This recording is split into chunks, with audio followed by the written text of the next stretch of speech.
Ladies and gentlemen, during the last few weeks, much has been talked about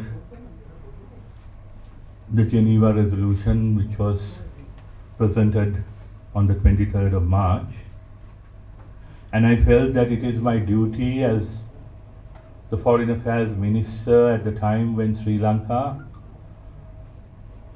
along with the US, UK and 40 other countries, co-sponsored the 30/1 resolution on our country. Actually, if we are to go back to the beginning, it was on the 23rd of May 2009, just a week after the conclusion of the deadly war with the LTT was concluded. The Secretary General of the UN, Mr. Ban Ki-moon, came to Sri Lanka on the invitation of President Mahinda Rajapaksa. In the joint communique which was issued at the conclusion of this meeting, the two sides agreed to conduct an inquiry into the alleged war crimes and the alleged human rights violations in the country. And within 4 days of Mr. Ban Ki-moon's arrival, the United Nations Commission for Human Rights in Geneva called a special session on Sri Lanka to discuss the situation here. And for this session, Sri Lanka very hurriedly presented a resolution to UNHRC. This was the 25/1 resolution of March 2014, promoting reconciliation, accountability and human rights in Sri Lanka, and to undertake a comprehensive investigation into the alleged serious violations and abuses of human rights and related crimes by both parties. In fact, this resolution, if it was to have been implemented, was quite a good one. And that is why the international community, not all, but most of them, with the hope that Sri Lanka will be bound by their promises, voted 29 in favor as opposed to 12 against.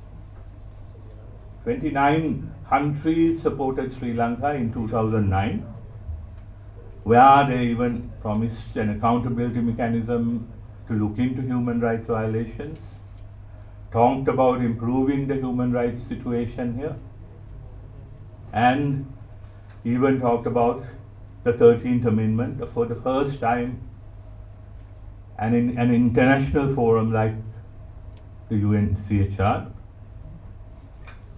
So they got 29 countries to support them, but unfortunately from that point onwards, like all other promises of the Rajapaksa era, they didn't bother to implement many of them.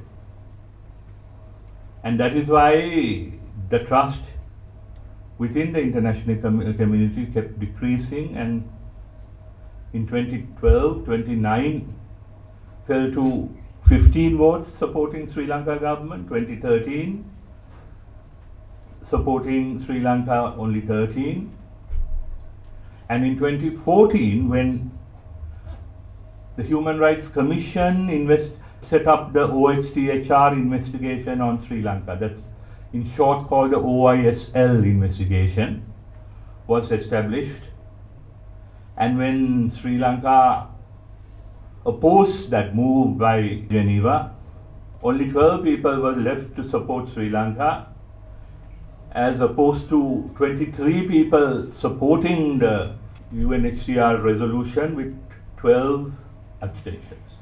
And this time we saw again our support base has fallen to 21 countries, and most of them autocracies who are more interested in hiding or protecting their atrocities than supporting Sri Lanka. It is in this context that I, when I became foreign minister, went to Geneva just a couple of weeks after the election. My first visit was to meet my good friend and whom I call my sister minister, Sushma Ji Swaraj. On the very day I was sworn in, I was in India meeting her, and then I went to Geneva to meet Prince Zaid. And I made a very special request from him, from both the Prime Minister and the President, for him not to go ahead with the 2014 commission. Because according to the resolution, the first report of that resolution was to be tabled in Geneva in March of 2015.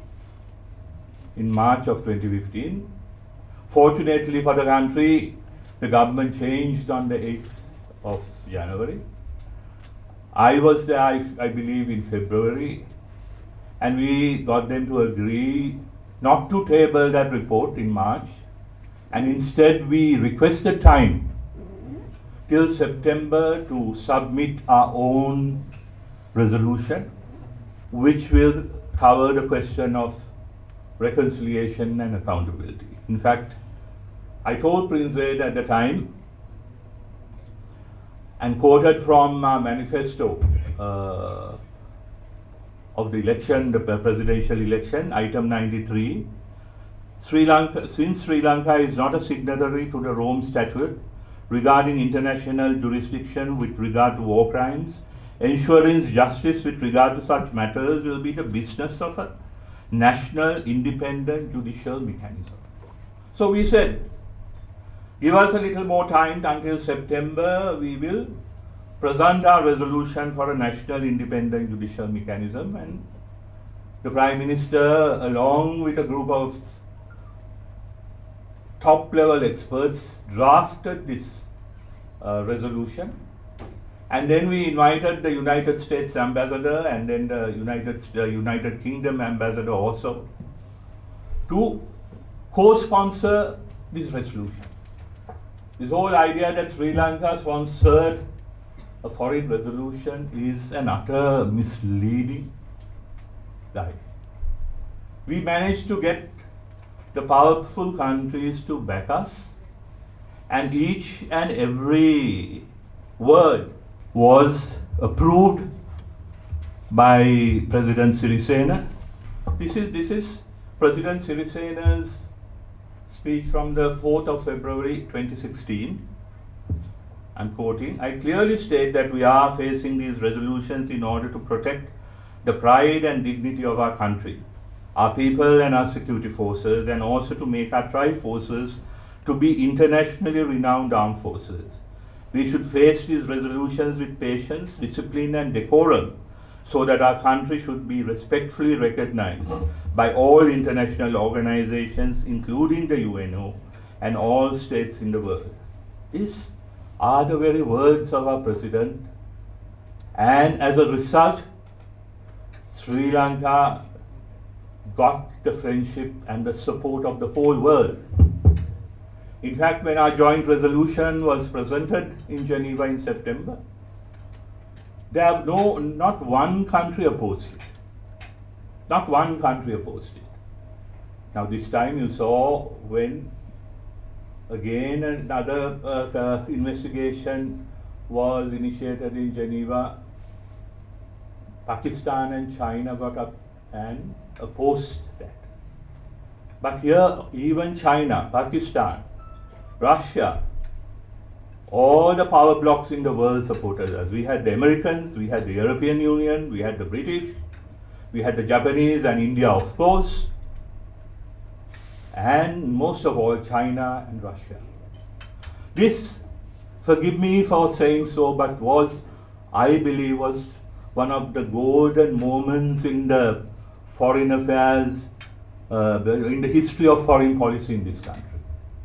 Whatever anyone says, I will challenge them anywhere to argue that this was actually a golden moment where we stuck to our words of carrying out a balanced foreign policy, and as a result, all countries appreciated it. And that is why we actually sowed many rewards, but the three which comes to my mind at the moment is that we were able to secure the GSP Plus concession again for Sri Lanka, which we had lost a couple of years before that, and also with the direct intervention of Prime Minister Wickremesinghe and myself in Geneva, we managed to also get the green card for the fisheries community, the fishing community of Sri Lanka, to again sell their tuna fish in the European Union, which was banned under the earlier regime. And also, we having discussions with Samantha Power, who was the United Nations ambassador at the UN, we requested that our army should again be submitted for peacekeeping matters, and having signed the Kigali agreement, etc., we were admitted, and I believe even today there are members of the armed forces gaining quite reasonably high salaries working in the peacekeeping forces. And Sri Lanka was celebrated by in other countries. I know for a fact during our time, President Obama apparently used to call Sri Lanka the good news country. And I still remember when we were visiting China with the president in 2016 or 17 at the G8 in Japan. Afterwards, President Sirisena was also invited after the main meeting. We went and took seats in advance before all other leaders. Me behind Sirisena in the conference room. And it still brings me tears when I remember that scene when at 3 p.m. in the afternoon it was to start, and then as each leader walked into the room and saw President Sirisena, they walked up to him and shook his hands and then went to their seats. Obama, Cameron, Merkel, Justin Trudeau, Abe, all the leaders of the 8 countries, the most leading countries, first came right up to the Sri Lankan head of state, shook his hands, and then started talking about the issues. That was the kind of acceptance we managed to build within such a short time. But unfortunately, we have lost it, losing it, and now those who made Sri Lanka loved by the world are being called traitors, and those who actually did the treacherous work are pretending to be patriots. So that's why, finally, all I have to say is the people of this country, not to be fooled by grandstanding, not to be fooled by the same old lie repeated over and over again. Use your intelligence. Please listen to what others are saying. And then you decide who the real traitors are and who the true patriots are. Thank you.